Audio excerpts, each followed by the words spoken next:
Welcome back mga kalapatids, palipad tayo, R60 about, lipad na. Solo lang siya mga kalapatids kasi nga bukas maglo-load na naman tayo. Pahinga siya bukas, maghapon, sa gabi. Doon na tayo sa club natin, di ko alam kung sa Tondo mga kalapatids. Pagka kasi last second lap doon kami nag-load mga kalapatids. Ayan, paikot-ikot siya dito. Sana makuha itong ibon natin mga kalapatids. Malamang ang bitaw nito sa Cagayan. Hindi ko na alam kung saan sa Cagayan mga kalapatids. Kailangan makauwi to si R60 Chillbout. Pag makadulo siya, ang gagawin natin, ibibreed na natin siya mga kalapatids. Kaya kailangan ko siyang paliparin para mabatak ang kanyang katawan mga kalapatids. Asa na yun? Ayun mga kalapatids, mabuti nilang at hindi umulan. Kasi nga 'di ba may bagyo si Marcy.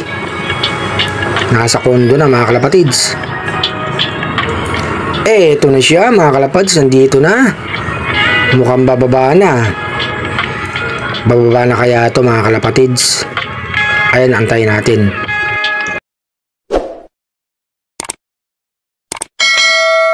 Eto, nagpakain na tayo ng mga alaga natin. Eto si Dalubasa, bigyan ko na ng pagkain.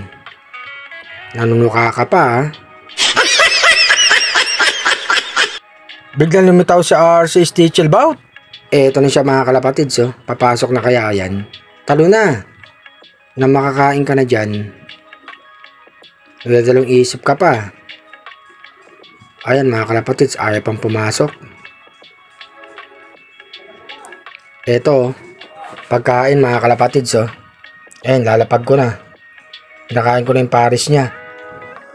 Andun siya sa bubong mga kalapatids. No. Eto mga kalapatids, biglang pumasok na siya. Nalingat lang ako. Ang bilis talaga ni R60 Chillbout.